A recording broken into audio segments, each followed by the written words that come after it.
ఈ సందేశాలను amazing facts ministry స్నేహితులు మీ కొరకై సమర్పిస్తూ ఉన్నారు.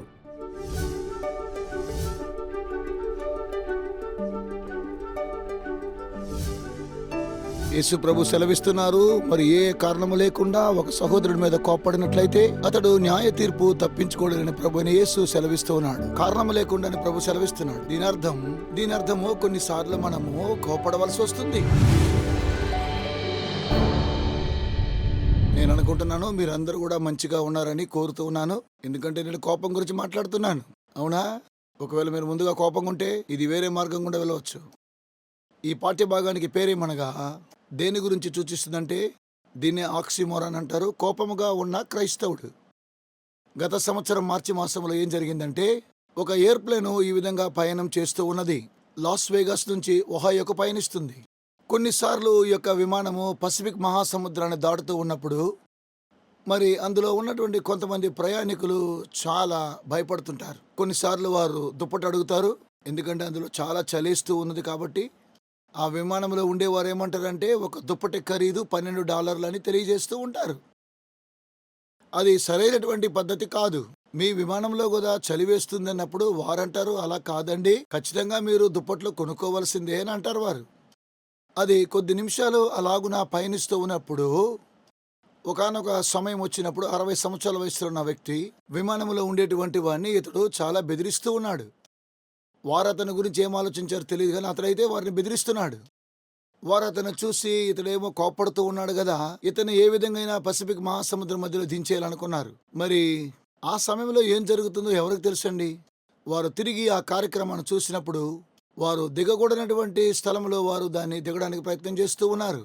మరి ప్రతి ఒక్కొక్కరు కూడా తద్వారా కొన్ని గంటలు ఆలస్యమైంది. విమానంలో ఉన్నవారు అతనికి మద్దతునిస్తున్నారు. ఇది హవావి విహారయాత్రలో జరిగిన సన్నివేశం. కొంతమంది అతని వద్దకు వచ్చి ఇలా ప్రశ్నిస్తూ ఉన్నారు, దిగకూడని స్థలములో ప్లేను దిగడము ద్వారా $12,000 దీనికి నష్టపరిహారం ఇవ్వాలి. ఇది ఎందుకు జరిగిందంటే $12 దుప్పటి వలన జరిగింది. కోపడడం అంటే ఇది చాలా భయంకరమైన విషయం. మొదటగా బైబిల్ గ్రంథంలో ఎక్కడుందో చూద్దాం. కయ్యూను తన యొక్క సహోదరుడితో కోపడ్డాడు. దేవుడు కయ్యూనుతో అడుగుతున్నాడు, ఎందుకు నీవు కోపంగా ఉన్నావు? పాపము నీ ద్వారం వద్ద పొంచి ఉన్నది, నీ పైన వాంఛ కలిగి ఉన్నది. కయ్యూను హృదయంలో ఉన్నటువంటి ఆ యొక్క క్రోధము ద్వారా తమ్ముణ్ణి చంపేశాడు. బైబిల్ చెప్తుంది, ప్రభువైన యేసు అంటున్నారు, నేను మీతో చెప్పినదేమనగా తన సహోదరు మీద కోప్పడు ప్రతివాడును విమర్శకు లోనగును. యేసు ప్రభు చెప్పింది మనము త్రోసివేయకూడదు. దీని అర్థం కొన్నిసార్లు నిష్కారణంగా మనం కోప్పడాల్సి వస్తూ ఉన్నది. 1 యోహాను 3:12 చూస్తే, మనము కయ్యూని వంటి వారమై ఉండరాదు. వాడు దుష్టుని సంబంధి తన సహోదరుని చంపెను. వాడు అతను ఎందుకు చంపెను? తన క్రియలు చెడ్డవియు, తన సహోదరుని క్రియలు నీతి గలవయ్యుండును గనుకనే. కొంతమంది ఊరికే కోపడతారు, అది చాలా తప్పు. చార్లెస్ డికోల్ అనేటువంటి వ్యక్తి ఇలా సెలవిస్తున్నాడు, నేను సరిగా ఉంటే నాకు కోపం వస్తుంది. విన్స్టన్ చర్చిల్ గారు మరో విషయం తెలియజేశారు, కోప్పడేవాడు తప్పు చేస్తున్నాడు అన్నాడు. కొన్నిసార్లు ఇద్దరు వాదించుకుంటాం, ఎందుకంటే వారు తప్పు నేను సరి అని. అయితే దేవుడు ఏం చెప్తున్నాడు? ఇది నిజమే. కొన్నిసార్లు ఒక వ్యక్తి కోపడుతూ ఉంటాడు, అది సరియే. 1 యోహాను 3:15 తన సహోదరుడు ద్వేషించువాడు నరహంతకుడు, ఏ నరహంతకుని యందు నిత్య జీవం ఉండదని మీరు ఎరుగుదురు. మనం ఇంకొంచెం లోతుగా వెళ్ళడానికి ముందు కోపానికి ఉన్నటువంటి సులువైన నిర్వచనం ఏంటో మనము చూద్దాం. కోపం అనేటువంటిది అసంతృప్తితో బలమైనటువంటి భావన, పోరాటం, అలాగే శత్రుత్వం పైకి రావడం, తద్వారా అనేకమైనటువంటి తప్పులు చేయబడవలసి వస్తుంది. అది కోపం చేసే పని. ఒక ఆశ్చర్యం ఏమంటే, ఓ మంచి కోపం కూడా ఉన్నది. రోమిలికి రాసిన పత్రిక 1:18 దుర్నీతి చేత సత్యమును అడ్డగించు మనుషుల యొక్క సమస్త భక్తిహీనత మీదను దుర్నీతి మీదను దేవుని కోపం పరలోకము నుండి బయలుపరచబడుచున్నది. చూడండి, దేవుడు కూడా కోపడుతూ ఉన్నాడు. మనము కూడా దేవుని యొక్క స్వరూపమందు పుట్టినటువంటి వారమై ఉన్నాము. నీతిని అనుసరించి కోపగించుకోవడం, సరైనటువంటి విషయాలకు మనము కోపగించుకోవడం, ఇవన్నీ కూడా మన యొక్క హృదయంలో ఉన్నవి. ఇవన్నీ మంచి ఉద్దేశం చేత కోపడుతుంటాం. అలాగుననే యేసుక్రీస్తు వారు ఆయన కోపగించుకున్నాడు. మార్కు సువార్త 3:1 ఆయన వారి హృదయ కాఠిన్యమునకు దుఃఖపడి కోపముతో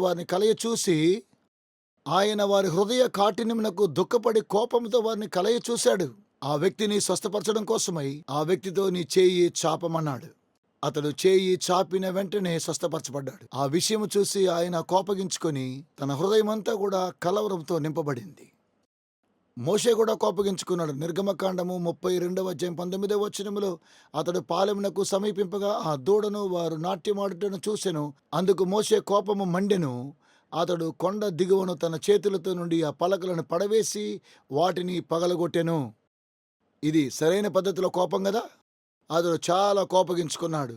మోషే దేవుని యొద్ద ఆజ్ఞలను తీసుకుని వస్తూ రాతి పలకలను చేతబట్టుకుని తన ముఖమంతా కూడా ప్రకాశిస్తూ ఉన్నది. దేవుని యొక్క రాతి పలకలు పెట్టుకుని కూడా మనుషుల దగ్గరికి వెళ్ళి కోప్పడ్డాడు అని పగలగొట్టాడు. దుర్నీతిని హెచ్చరిస్తూ పడేటువంటి ఎలాంటి కోపము ఇది.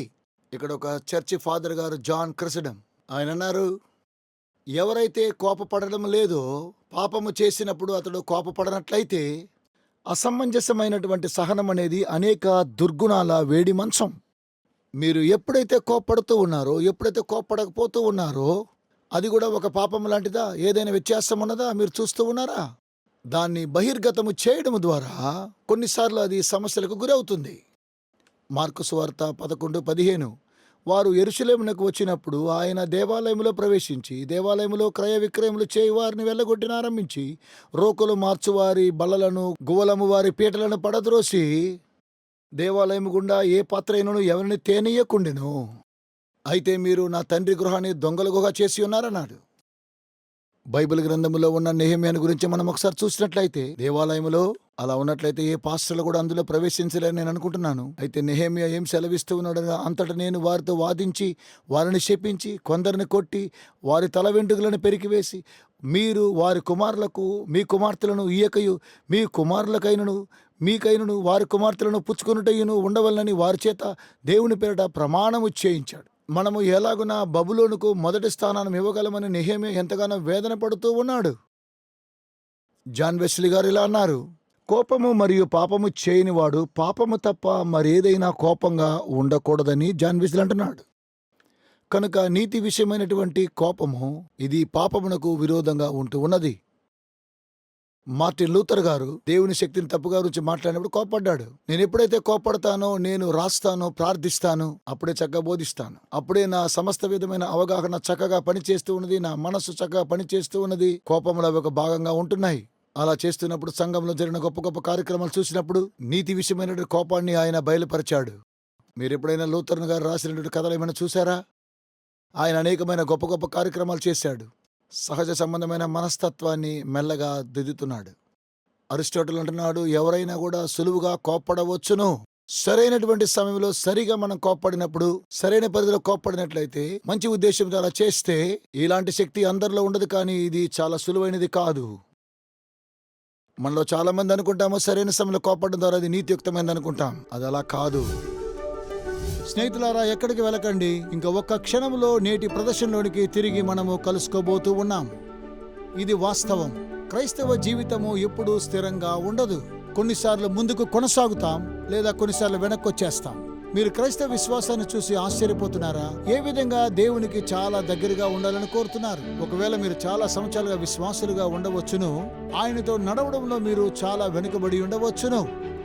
మీరు ఆశ్చర్యపడేటట్లుగా మీరింకా ముందుకు కొనసాగాలి అనుకున్నట్లయితే క్రైస్తవ మార్గంలో మీరు ముందుకు నడవాలి. అమేజింగ్ ఫ్యాక్ట్స్ అనేటువంటి సత్యాలను మీ చేతిలో ఉంచాలనుకుంటున్న వ్యత్యాసంగా మిమ్మల్ని మార్చడం కోసమై మీకు మంచి పుస్తకాన్ని పంపిస్తాము. దాని పేరేమనగా క్రీస్తు యొద్దకు మెట్లు. ఈ 13 శక్తివంతమైన అధ్యాయములు మిమ్మును దేవుని యొద్దకు నడిపిస్తూ ఉన్నాయి. క్రైస్తవ జీవితంలో భయంకరంగా ఉన్న సమయంలో ప్రతిసారి యొక్క పుస్తకాన్ని నేను చదువుతున్నప్పుడు దేవుని యొద్దకు చక్కగా నడిపిస్తూ ఉన్నది. వెనకాడకండి.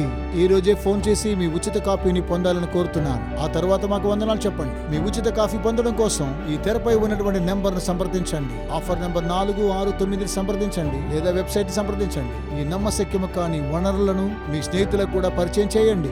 ఆ తరువాత ఈ రోజు ప్రదర్శనకి వద్దాం. ఆశ్చర్యమైన సంగతులు మనం నేర్చుకుందాం దేవుని యొక్క వాక్యం ద్వారా.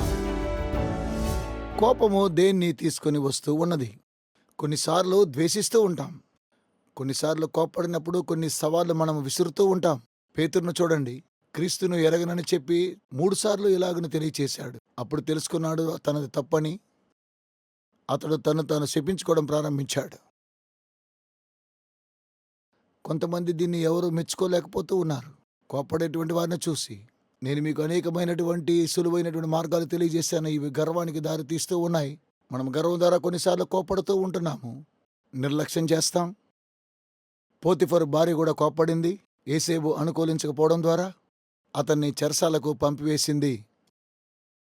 ఇలా మనం చూస్తూ ఉన్నట్లయితే మనకి కోపం రావడం మాత్రమే కాకుండా తద్వారా వచ్చే పర్యవసనాలు చాలా ఉన్నాయి. ఇలా చేయడం ద్వారా కొద్ది కొద్దిగా నిలువ చేసే స్థలంగా మారుతుంది. కొన్ని చిన్న తప్పిదములు చేయడం ద్వారా మనం మర్చిపోతాం. అయితే అవన్నీ కూడా మన మనసులో మెదులుతూ ఉంటాయి. అలా జ్ఞాపకం వస్తూ ఉంటాయి. అవన్నీ అలా వస్తూ ఉంటాయి. మనకి ఇది అర్థమే కాదు. చివరిగా మనం చూసినట్లయితే ఇవన్నీగా ఏకమవుతూ ఉంటాయి. ఇలాగనే మనం కొనసాగుతూ ఉండడం ద్వారా కొన్ని రోజుల తరువాత ఇలాంటి వారిని మీరు ఎప్పుడైనా కలుసుకున్నారా? కొంతమంది కోపడతారు, ఏమీ తప్పు చేయరు, కానీ అలాగనే మర్చిపోతూ ఉంటారండి. ఆ తర్వాత మనము దాన్ని గ్రహిస్తూ ఉంటాం. 1 తిమోతి 6వ అధ్యాయము 4వ వచనం చూస్తే, వాడేమీ ఎరుగక తర్కములను గూర్చి వాగ్వాదములను గూర్చి వ్యర్థముగా ప్రయాసపడుచు గర్వాంధుడగును. వీటి మూలముగా అసూయ, కలహము, దూషణలు, దురనుమానములను కలుగుచూ ఉన్నవి. కోపము ద్వారా ఎలా పడిపోతున్నామో చూడండి. కోపం ద్వారా మన మాటలు కోల్పోతుంటాం. భయమును సృష్టిస్తూ ఉన్నాయి. మంచి సంబంధాన్ని కోల్పోతాము. మనతో కూడా చుట్టూ ఉన్నటువంటి వారితో కూడా మనము సత్యం మాట్లాడలేము. అలా చేయడం ద్వారా మనలో ఉన్నటువంటి కోపాన్ని మనము సమాధి చేయాలి. చాలామంది వివాహాలు చూడండి, విడిపోవడానికి గల కారణము కోపం. ఎందుకంటే వారు ఒకరినొకరు క్షమించుకోరు, గర్వాంధంగా మాట్లాడుతూ ఉంటారు. వారికి ఉన్నటువంటి సమస్యల ద్వారా వారు నీతిగా బతకలేరు. కొన్నిసార్లు నీతికరమైనటువంటి కోపాన్ని మనం బయలుపరుస్తాం. మీరు వారిని క్షమించకపోతే కోపంతో మీరు కూడా అంటిపెట్టుకునేనట్లు అనిపిస్తుంది. నాకు చాలామంది తెలుసండి, కోపంతో ఎంతోమంది చనిపోయిన వారు. నిజంగానే ఇది చాలా దుఃఖకరము. నేను ఈ విధంగా కోపగించి వెళ్ళినట్లయితే వారు జీవితాంతం కోపాన్ని కొనసాగిస్తూనే ఉంటారు. వారు ఎందుకు కోప్పడతారో కూడా వారికి అర్థం కాదు. అయితే వారికి వారే నాశనం చేసుకుంటారు వారికున్న కోపము ద్వారా. నేను ఒక పుస్తకాన్ని చదివాను కోపాన్ని గురించినటువంటిది. ఒక ప్రొఫెసరు తనకున్నటువంటి కోపం ద్వారా అనేకమైన తప్పిదాలు చేశాడు. తద్వారా $32 మిలియన్ల కాంట్రాక్ట్ను కోల్పోయాడు. కోపం ద్వారా ఎంత కోల్పోతూ ఉన్నామో చూడండి. మైక్ టైసన్ బాక్సింగ్ చేస్తూ ఉన్నప్పుడు ఎవరితో కోప్పడ్డాడో మనం గమనించాం కదా. తన శత్రువుతో పోరాడుతూ ఉన్నప్పుడు అతని బాక్సింగ్లు ఏ విధంగా కొట్టి ఎలా జరిగిందో మీకు తెలుసు. తద్వారా అతడు మిలియన్స్ ఆఫ్ డాలర్స్ను కోల్పోయాడు. ఇది ఎంత భయంకరమో చూడండి. ఎలాంటి ఖరీదైనటువంటి కోపాన్ని నేను ఎప్పుడు కూడా చూడలేదు. మిలియన్స్ ఆఫ్ డాలర్స్ను కోల్పోయాడు తనకున్న కోపాన్ని బట్టి. ఆ ఫ్లైట్లో జరిగిన విషయాన్ని మీకు గుర్తు చేశాను కదా. ఆ దుప్పటిని గురించినటువంటి కథ మీకు తెలియజేశాను కదా. $12,000 ఆ విమానంలో అతడు కోపడడం ద్వారా జరిగినటువంటి కథనం ఇది. అలా కొనసాగిస్తూనే ఉన్నాడు. దాన్ని కొనుగోలు చేస్తే ఎంత ఉంటుందండి? 50 సెంట్సే ఆ బ్లాంకెట్ ఖరీదు. సరే, దాన్ని ఏ విధంగా వదిలించుకోవాలనుకున్నాడు. అయితే అది అతనికి అసాధ్యం అయిపోయింది. మీకు తెలిసిందా? మోషే వాగ్దాన భూమిని కోల్పోయాడు. ఎందుకంటే అతడు చాలా కోపడ్డాడు. నేను ఇశ్రాయేలీలను వాగ్దాన భూమికి నడిపించేటువంటి వాడిని కదా అని ఆయన అనుకున్నాడు. అయితే మోషే కోప్పడ్డాడు. మరి జరిగిందేంటి? ఒక ఐగుప్తుని చంపాడు. 40 సంవత్సరాల ప్రారంభంలో ఇది జరిగింది. ఆ తరువాత ఏం జరిగిందంటే మనం చూసినట్లయితే 40 సంవత్సరాలు గతించాయి. అలాగే 80 సంవత్సరాల తరువాత దేవుడు సమస్తాన్ని తన స్వాధీనమందుంచుకుని ఉన్నాడు అనుకునవచ్చును. అయినా దేవునితో కూడా నడిచాడు. కొంతమంది ఇలా అనుకుంటారు, నేను కూడా కోప్పడ్డాను, అయినా నేను స్పానిష్ చెందినవాడిని, నేను ఇటాలియన్ చెందినవాడిని అని అనుకుంటారు. నేను ఇంగ్లీష్ వాడిని, నేను జర్మనీ వాడిని అనుకుంటారు. ప్రజలు అవన్నీ చూడండి. ప్రజలు ఏమంటారు? నేను ఒక మానవుడిని అంటారు. గుర్తుందా? కొందరు నా కోపం నా తల్లి నుండి వచ్చింది, నా తండ్రి నుండి వచ్చింది, నేను తాగే నీళ్ళల్లో ఉంది అంటారు. అనేక సార్లు క్షమాపణ అడుగుతాం. ఎందుకు మనము కోపగించుకోవాలి? అందులో క్షమాపణకు తావే లేదు. మీరు కోప్పడి మీ యొక్క సమాధానాన్ని కోల్పోతూ ఉన్నారో మీరు ఎలాంటి వారో నేను మీకు ముందుగా చెప్పాను. మొదటగా మిమ్మల్ని మీరు సాతానుకు అప్పగించుకుంటున్నారు. వాని కొరకై ద్వారాలు తెరుస్తున్నారు. అలా చేసి తిరిగి క్షమాపణ పొందుకుంటున్నారు. చెడ్డ కోపము చాలా ప్రాముఖ్యమైనటువంటి వస్తువు లాంటిది. మోషే తాను కోప్పడడం ద్వారా ఇశ్రాయేలును వాగ్దాన భూమికి నడిపించలేకపోయాడు. ఎందుకంటే అతడు కోప్పడడం ద్వారానే. మేము ఈ బండలో నుండి మీ కొరకు నీళ్లు రప్పింపవలనా అనెను. అప్పుడు మోషే తన చెయ్యి ఎత్తి 2 మార్లు తన కర్రతో ఆ బండను కొట్టాడు. ఎందుకనగా ప్రజలు ఇతర దేవుని కనపరచలేదు కనుక నేను మీకు ఆ కార్యక్రమం చేయనన్నాడు. ఆయన కూడా ఒక క్రీస్తు లాంటి వాడే. సామెతల గ్రంథము 25:28 ప్రాకారము లేక పాడైన పురము ఎంతో తన మనస్సును అణుచుకొనలేని వాడును అంతే. దీని అర్థము సాతానుడు మనలో ఉంటున్నాడు. మనము కోపడకుండా స్వయం నియంత్రణ కావాలి.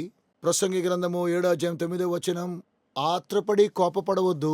బుద్ధిహీనుల అంతరింద్రియములయందు కోపము సుఖ నివాసము చేయును. చూడండి, సొలొమోను ఎంత చక్కగా వివరిస్తూ ఉన్నాడో మీరు అంతరింద్రియంలో పాపము చేయకూడదంటున్నాడు. కోప్పడ్డానికి మనం త్వరపడకూడదు. కోపము సుఖ నివాసము చేస్తూ ఉన్నది మన యొక్క హృదయాలలో. నిజంగానే కొంతమంది మీరు గ్రహించిన ఐక్యుని కోల్పోతున్నారు అంటారు. ఖాళీగా ఉన్నటువంటి కుండ ఎంత వేడికి కారణమవుతుందో తెలుసు కదా. కుండ నిండా నీళ్ళున్నట్లయితే ఏమవుతున్నది? వెంటనే అవి వేడవుతున్నాయి. ఒక వ్యక్తికి కొంత లోతున్నట్లయితే అతడు సమస్తాన్ని స్వాధీనమందించుకోవాలి. థామస్ కెంపస్ గారు అన్నారు, ఒక మనిషిలోనికి కోపం ప్రవేశిస్తే జ్ఞానము వెళ్ళిపోతుంది.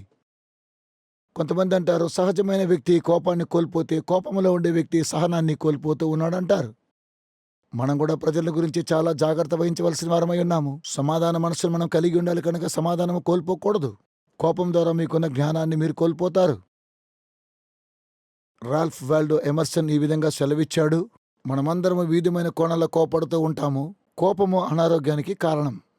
చాలామంది ప్రజలు ఈ విషయాన్ని గ్రహించలేకపోతున్నారు. ఎందుకనగా వారు అనారోగ్యంగా ఉన్నారన్న విషయాన్ని గ్రహించలేరు. మీరేం తింటున్నారో అది మిమ్మల్ని తినివేస్తూ ఉన్నది. కోపము మన జీవితంలోనికి ప్రవేశించినట్లయితే ఏం జరుగుతుందో చూడండి. తద్వారా మీరు అనారోగ్యానికి గురవుతూ ఉన్నారు. కోపం ద్వారా చాలా మంది చనిపోతూ ఉన్నారు. ఈ అధ్యయనము 1998 సంవత్సరంలో కనుగొనబడింది. ఒక మనిషిని ఎంత శత్రుత్వ భావం కలిగి ఉన్నాడో అతన్ని పరీక్షించి చూసినప్పుడు వారు దినములకు ముందుగానే చనిపోవడానికి సిద్ధపడుతూ ఉన్నారనేటువంటి పరిశోధనలో తేలింది. తన ఆయుష్ దినాలు తక్కువ అవుతున్నాయి. అలాగే 27 మందిని పరీక్షించి వారిలో ఉన్నటువంటి రక్తాన్ని వారు పరిశోధించి చూసినప్పుడు ఏం జరిగింది? వారిని అనేకమైన ప్రశ్నలు వేసి శారీరకంగాను మానసికంగాను వారిని పరీక్షణ చేసినప్పుడు, దేని గురించి మీరు కోప్పడుతూ ఉన్నారని పరిశోధించినప్పుడు వారి గుండె అంతా కూడా స్పందిస్తూ ఉన్నదే చాలా ప్రాముఖ్యమైన విషయం. తద్వారా వారు ఏం కనుగొన్నారంటే, మన శరీరంలోనికి కణముల ద్వారా రక్త ప్రసారము ఏ విధంగా జరుగుతుంది అని చూస్తే, ఎప్పుడైతే వారు కోపం కలిగిన ఆలోచన కలిగి ఉండేలా జరుగుతుంది. రసాయన పదార్థాలు వెలువడుతూ ఉన్నాయి వారి శరీరాల నుంచి. రక్త కణాలన్నిటి కూడా చంపివేస్తూ ఉన్నాయి. రక్తంలో ప్రవేశించడం ద్వారా మీరు అనారోగ్యంగా ఉంటున్నారు. మరి కోపంతో జీవించడం అది ఏమాత్రము మంచిది కాదు. ఎఫెసీయులకు రాసిన పత్రిక 4:26 సూర్యుడు అస్తమించే వరకు మీ కోపము నిలిచి ఉండకూడదు. ఈ వాక్యాన్ని తప్పుగా అర్థం చేసుకుంటారు. ఒక వృద్ధుణ్ణి కొంతమంది పరీక్ష చేసి చూసినప్పుడు ఏం జరిగిందో తెలుసా అండి? 60 సంవత్సరాలు తన వైవాహిక జీవితంలో, నీ వివాహ జీవితంలో ఎందుకు సంతోషంగా ఉన్నానని అడిగితే అతను ఇచ్చిన సమాధానం ఏంటో చూస్తే, సూర్యుడు అస్తమించే వరకు నా కోపము వెళ్ళిపోతుందన్నాడు. నిద్రించేంత వరకు మన మనసులో అనేకమైన ఆలోచనలు మెదులుతాయి. ఇలాంటి కలుపు మొక్కలు తీసేసి చక్కగా నిద్రపోతానంటాడు. ఇదొక మంచి పద్ధతి. మన లెక్కలో మనము ఒకసారి సరిచూసుకోవాల్సిన వారమై ఉన్నాం. కొన్నిసార్లు మీరు కోపముతో మీ యొక్క పడక గదిలోనికి మీరు వెళ్ళి పడుకున్నట్లయితే ఉదయాన్నే లేచినా కూడా అది మీకు రాత్రిలాగా అనిపిస్తూ ఉన్నది. కనుక మనము అనేక సార్లు మన కుటుంబంలో అనేకమైనటువంటి మనస్పర్ధలు కుటుంబ జీవితంలో, వివాహ జీవితంలో ఉన్నా సరే వాటిని క్షమించి విడిచిపెట్టాలి. ఉదయాన్నే లేచిన వెంటనే ఇవన్నీ కూడా మీరు ఆలోచించకుండా ఉన్నట్లయితే అవి సులువుగా వాటికంతటా అవే మాయమైపోతూ ఉంటాయి. వ్యత్యాసాన్ని కనుగొనలేరు. మీ పిల్లల మీద ఎప్పుడు కూడా కోపపడకండి. మీ పిల్లల ఎదుట మీరు ఏమాత్రమూ సహనాన్ని కోల్పోకండి. 3 ప్రాముఖ్యమైనటువంటి కారణాలున్నాయి. అవన్నీ మంచి ఉదాహరణలు మాత్రమే. జాతీయ భౌగోళిక రచయిత ఇలా రాస్తూ ఉన్నాడు, ఎంతమంది ప్రజలు ఒకసారి అతడు అమిష్ అనేటువంటి స్కూల్ను దర్శిస్తూ ఉన్నప్పుడు అతని హృదయంలో ఒక విషయం మెదిలింది. అదేమిటంటే, మైదానంలో ఆడుకునేటువంటి పిల్లలందరూ కూడా వారు యొక్క స్వరాలు విప్పకుండా చాలా మౌనంగా ఆడుకుంటూ ఉన్నారు. ఇది ఎందుకో తెలుసా? అతడు స్కూల్ మాస్టర్ని దర్శించి, నేను ఇలాంటి విధంగా ఎప్పుడు కూడా చూడలేదని అన్నాడు. ఎంతమంది పిల్లలు ఈ విధంగా అరుస్తూ ఉన్నారనే విషయాన్ని వ్యక్తం చేశాడు. ఆ స్కూల్ మాస్టర్ అన్నాడు, ఈ స్కూల్లో ఉన్న వృద్ధులు ఏ విధంగా అరుస్తారని మీరు ప్రశ్నించలేదే. అందుకనే మీకు ఎంతమంది అమిష్ స్కూల్లో ఉన్నారని మీరు ప్రశ్నించలేకపోతున్నారు. మనం ఒకసారి పిల్లల్ని చూస్తే బహిరంగ వెళ్ళినప్పుడు వాళ్ళు ఏం చేస్తారు? ఇంట్లో ఎలా ఉంటారో బయట కూడా అలా ఉంటారు. ఎల్లప్పుడూ కాదు. ఈ విషయం ఆశ్చర్యం అనిపిస్తుంది. ఇర్మియా గ్రంథము 10వ అధ్యాయము 24వ వచనం చూస్తే, యెహోవా నీవు నన్ను బొత్తిగా తగ్గింపకుండానట్లు నీ కోపమును బట్టి నన్ను శిక్షింపక నీ న్యాయ విధిని బట్టి నన్ను శిక్షించుము. దేవుని యొక్క వాక్యము మనలను శిక్షిస్తూ ఉన్నది. కోపంతో మనం శిక్షిస్తాడు, లేకపోతే మనం నశించిపోతాం. దేవుని గొర్రెపిల్ల యొక్క ఉగ్రతకు వారు తట్టుకోలేకపోతున్నారు. పరలోకపు తండ్రి మీరు శిక్షించి క్రమశిక్షణలో పెంచుతున్నాడు కనుక మీరు కూడా ఇతరులను అలాగనే చేయాలి. మీరేం చేస్తారు అప్పుడు? కొన్నిసార్లు మన పిల్లలను శిక్షించి వారిని క్రమశిక్షణ పద్ధతిలో పెంచడం ఇది సరైనటువంటి కోపమే. మంచిదండి, సహనాన్ని చూద్దాం. ఇది చాలా ప్రాముఖ్యమైన అంశం. ఈ విషయం బైబిల్ గ్రంథం తెలియజేస్తున్న సామెతల గ్రంథం 15:18. కోపోద్రేకి ఎగువాడు కలహమును రేపును, దీర్ఘశాంతము గలవాడు వివాదమును అణిచివేయును. వాడు వివాదమును అణిచివేస్తాడు. కనుక మనము కోపగించుకోవడానికి నిదానించాలి. మరలా సామెతల గ్రంథం 16:32. పరాక్రమశాలి కంటే దీర్ఘశాంతం గలవాడు శ్రేష్ఠుడు, పట్టణము పట్టుకుని వాని కంటే తన మనస్సును స్వాధీనపరుచుకునేవాడు శ్రేష్ఠుడు. దేవుని ఆత్మ ద్వారా మనకు సహనాన్ని దయచేసి మనం మనస్సును స్వాధీనపరుచుకుంటున్నాం. బైబిల్ గ్రంథంలో కోప్పడకూడదని 9 సార్లు తెలియచేయబడి ఉన్నది. కోప్పడకూడదని గాని కోపమును సహించాలని. సరైనటువంటి కారణాన్ని బట్టే మనము కోపగించుకోవాలని రాయబడి ఉన్నది. అలా మనం చేసినప్పుడు అబ్రహాం లింకన్ తన యొక్క జీవితంలో ఒక ఆసక్తికరమైన విషయాన్ని తెలియజేస్తున్నాడు. ఒకసారి తన యొక్క కార్యదర్శి వచ్చి ఇలా అన్నాడు, ప్రభుత్వంలో ఉన్నవారు ఎంత భయంకరంగా ప్రవర్తిస్తున్నారు చెప్పినప్పుడు అప్పుడు లింకన్ అన్నారు, మీరు ఒక ఉత్తరం రాయండి, మీరు ఏ విధంగా స్పందిస్తున్నారో విషయాన్ని తెలియజేయమన్నాడు. ఉత్తరం రాసి లింకన్ యొద్దకు తీసుకుని వచ్చినప్పుడు లింకన్ ఏమన్నాడు తెలుసా? దీన్ని మెయిల్ చేయమంటారు అన్నప్పుడు వద్దు, మెయిల్ చేయొద్దన్నారు. దీనికన్నా ముందు ఇప్పుడు బాగున్నాం అనుకుంటాను అన్నాడు. మనం రాసేటువంటి ప్రతి విషయం కూడా చాలా సాక్షార్థంగా ఉంటాయి. మీరు ఎప్పుడైనా ఇలా చేశారా? మీలో ఎవరైనా ఏదైనా చేసినప్పుడు వారిని క్షమించలేక తప్పుగా అర్థం చేసుకున్న తర్వాత వెంటనే మనం ఈమెయిల్ చేస్తూ ఉంటాం. టైపింగ్ మిషన్లో పొగ రాజేసుకుని మీరు అలా టైప్ చేస్తూ ఉంటారు. అప్పుడు సరైనటువంటి పదాలు కూడా దానికి చేకూర్చి రాస్తూ ఉంటారు. ఆ తర్వాత వాటి వైపు చూసి ఆ తర్వాత అయ్యో ఇలా రాశానా అనుకుని మార్పు చెందుతాం. అయ్యో నేను ఇలా చేశానా అని ఇలా పశ్చాత్తాపడతాం. మీ కోపాన్ని ఈమెయిల్ ద్వారా ఎవరికి పంపించకండి. మీరు అలా పంపించకపోవడం ద్వారా నేనేం చెబుతున్నా మీకు అర్థమై ఉంటుంది. మీరు కొన్నిసార్లు అలా చేసినప్పుడు ఏం జరుగుతుందో తెలుసా? మీ రక్తం ఉడికిపోతూ ఉంటుంది. చివరికి అయ్యో అని అంటారు. నేను ఈ విధంగా స్పందించకూడదు, ఇకపై నేను ఈ తప్పు చేయకూడదని మనం ఎన్నోసార్లు సంతాపడుతుంటాం. పశ్చాత్తాపడి ఈ విధంగా ఉత్తరం రాస్తూ ఉంటాం. నీ యొక్క పెన్సిల్ పేపర్ను ఉపయోగించండి, అలాగనే కీ బటన్ చేయకండి. యాకోబు పత్రిక 1:19 చూసినట్లయితే, నా ప్రియ సహోదరులారా, మీరీ సంగతి ఎరుగుదురు కనుక ప్రతి మనుష్యుడు వినుటకు వేగిరపడువాడును, మాట్లాడటకు నిదానించువాడును, కోపించుటకు నిదానించువాడును ఉండవలను. ఎందుకనగా నరుని కోపము దేవుని నీతిని నెరవేర్చదు. ఆ సమయంలో ప్రార్థించండి. మీ కోపం వచ్చినప్పుడు కొన్నిసార్లు మీరు కోప్పడినప్పుడు చాలా తక్కువ వారిని గురించి ప్రార్థించండి. మీరెప్పుడైతే కోపంగా ఉన్నప్పుడు ఎక్కువగా ప్రార్థించండి. మీరు కోపడడం ద్వారా మీకు ఎవరు సహాయము చేయలేరు. వారిని ప్రార్థించమని కోరాలి. మీరు అలా చేయడము మంచిది. దేవుని వాగ్దానాలన్నిటిని కూడా అంగీకరించండి. బైబిల్ తెలియజేస్తూ ఉన్నది. గలతీయులకు రాసిన పత్రిక 2:2 మనం చూసినట్లయితే, నేను క్రీస్తు కూడా సిలువేయబడి ఉన్నాను, ఇకను జీవించువాడు నేను కాను, క్రీస్తే నా యందు జీవించుచున్నాడు. ప్రభువైన యేసుక్రీస్తు వారు నా పాపం కోసం మరణించాడు కాబట్టి నేనెందుకు కోప్పడాలి అనుకోవాలి. మీరు కోప్పడితే ఎవరైనా మీకు సాయం చేయగలరా? అప్పుడే మనము దేవునిపై కూడా కొన్నిసార్లు కోప్పడుతూ ఉంటాం. మరియు మీరు దేవుడు మంచివాడని ఆయనందు నమ్మిక కలిగినట్లయితే ప్రజల మీద మనము ఎప్పుడు కూడా కోప్పడేటువంటి వారము కాము. మత్తయి సువార్త 18 ఉన్నటువంటి ఉపమానం ఒకసారి మనం చూద్దాం. ఒక వ్యక్తి 10,000 తలాంతులు అచ్చియున్న సంగతి మనకు తెలుసును. మరి దేవుడు అట్టి వారిని ఎంతగానో క్షమించాడు. అయితే మనలో ఉన్నటువంటి చిన్న చిన్న తప్పిదాలు మనము క్షమించలేకపోతున్నాం. ఇంకో విషయము నాకు జ్ఞాపకం వస్తూ ఉన్నది. ప్రభు అందరినీ ప్రేమిస్తూ ఉన్నాడు. పాపులు సాతాను ద్వారా ప్రేరేపించబడి వారు శోధనలోనికి గురి అవుతూ ఉంటున్నారు. ప్రజలు ఎప్పుడైతే సాతాను క్రియలు చేస్తున్నారో అలాంటి వారు దేవుని యొక్క ప్రేమను కూడా కోల్పోతూ ఉన్నారు. యేసు ప్రభు అన్నారు, మీ శత్రువులను ప్రేమించమన్నాడు, సరేనా? వారిపైన కోపగించుకోవద్దన్నాడు. మీ మనసులో మీరు సమాధానపరచుకోండి. మృదువైన మాట క్రోధంను చల్లార్చును. సామెతల 15:1 ఇది చాలా మంచి ఉదాహరణ. న్యాయాధిపతులు 8 గిద్యోను మిద్యానీయులకు విరుద్ధంగా యుద్ధం చేస్తూ ఉన్నప్పుడు ఎఫ్రాయిము గోత్రాన్ని పిలువకుండా వారితో కూడా యుద్ధానికి వెళ్ళాడు. వారు సొంతగా యుద్ధాన్ని జయించారు. వారు మిద్యానీయులకు విరుద్ధంగా యుద్ధము చేసి మిద్యానీయులను ఓడించారు.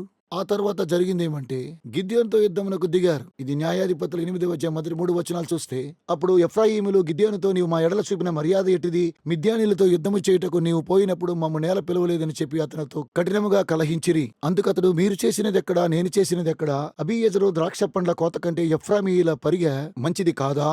దేవుడు మిద్యానీయుల అధిపతులైన ఓరేబును జయేబును మీ చేతికి అప్పగించెను, మీరు చేసినట్టు నేను చేయగలనా అనెను. అతడు ఆ మాట అన్నప్పుడు అతని మీద వారి కోపము తగ్గెను.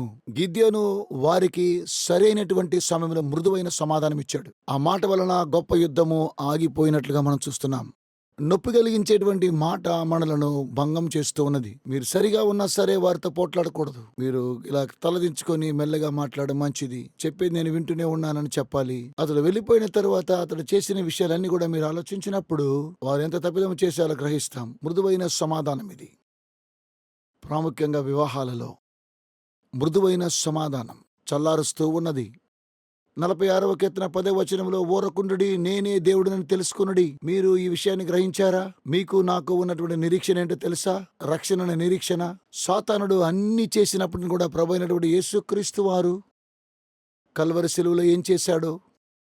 అనేకమైనటువంటి శ్రమలను సహించాడు. వాటన్నిటి కూడా ఓర్చుకున్నాడు. ఆయనను మేకులతో కొట్టినప్పుడు కూడా ఆయన సహించాడు. యేసయ్య సహనాన్ని కోల్పోలేదు. ఆయన తన నిగ్రహాన్ని ఏమాత్రము కోల్పోలేదు. కనుకనే మనకు రక్షణ లభించింది. కనుక ఆయన మనకు మాదిరిగా ఉన్నాడు. ఆయన సమస్తాన్ని సహనముతోనే జయించాడు. ప్రభువైన యేసుక్రీస్తు వారు తన యొక్క సహనాన్ని ఏమాత్రం కూడా కోల్పోలేదు. శాంతి మీకు అనుగ్రహించి వెలుచున్నాను, లోకం అనుగ్రహించినట్టు కాదు గాని నా శాంతి మీకు ఇస్తున్నాను, మీరు కలవరపడకుడి, దేని గురించి చింతించకుడి, భయపడకుడి. కొన్నిసార్లు మనము చాలా కోపడుతూ ఉంటాం. ఎందుకో తెలుసా? సమాధానం లేకపోవడం ద్వారా. దేవుడు మనకు సమాధానం దయచేస్తూ ఉన్నాడు. ఆ సమాధానము ఈ ప్రపంచం అర్థం చేసుకోలేదు. దేవుని సమాధానం హృదయాన్ని ఏలుతూ ఉన్నది. నాకు ఆ సమాధానం కావాలి. మీకు కూడా సమాధానం కావాలా? విచ్ఛిన్నమైపోయినటువంటి ప్రపంచంలో దేవుని యొక్క ప్రణాళిక ప్రవచనాల ద్వారా మీరు తెలుసుకోవాలని కోరుతూ ఉన్నారా?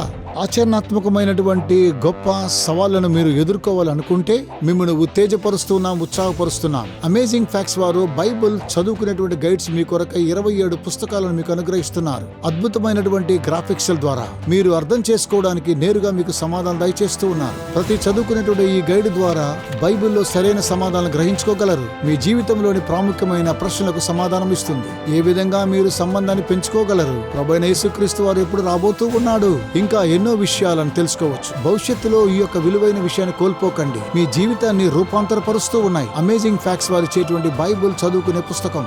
ఇవి మీకు ఇంగ్లీష్ లోను, హిందీ, తమిళ్, తెలుగులో మీకు లభిస్తూ ఉన్నాయి. వేచి ఉండకండి. వెంటనే మీ యొక్క స్టడీ గైడ్స్ ను ఇప్పుడే ఆర్డర్ చేయండి. AFTV.in అనేటువంటి మా వెబ్సైట్ ని సంప్రదించి వెంటనే పొందండి.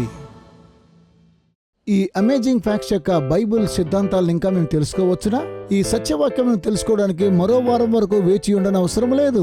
అమేజింగ్ ఫ్యాక్ట్స్ యొక్క మీడియా లైబ్రరీని మీరు దర్శించండి. AFTV.org ద్వారా మా AFTV.org ని మీరు సంప్రదించండి. మీరు ఆడియో వీడియోని విని సంతోషించవచ్చును. మా ప్రదర్శనలు ఆడియో రూపంగాను ప్రింటెడ్ మెటీరియల్ గా మీకు ఉచితంగా అందిస్తాం. 24 గంటలు వారం అంతటా కూడా మీ కంప్యూటర్ తీసుకుని మాకు వ్రాయండి.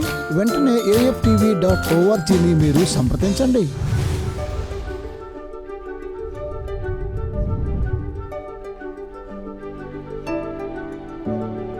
మర్చిపోకండి, ఈ రోజు ఉచిత ఆఫర్ ని పొందుకోవడం కోసము మీరు చేస్తూ ఉన్నటువంటి సహాయాన్ని బట్టి మీకు వందనాలు తెలియజేస్తూ ఉన్నాం. యేసుక్రీస్తు సువార్తను ప్రపంచానికి తీసుకుని వెళ్ళాలి. రాబోయే వారం మాతో కూడా కలుసుకోండి. దేవుని యొక్క వాక్యం ద్వారా లోతైన సత్యాలు తెలుసుకుందాం. ఆశ్చర్యమైన సత్యాలు మనం నేర్చుకోబోతున్నాం. ఈ సందేశాలను అమేజింగ్ ఫ్యాక్ట్స్ మినిస్ట్రీ స్నేహితులు మీ కొరకై సమర్పిస్తూ ఉన్నారు.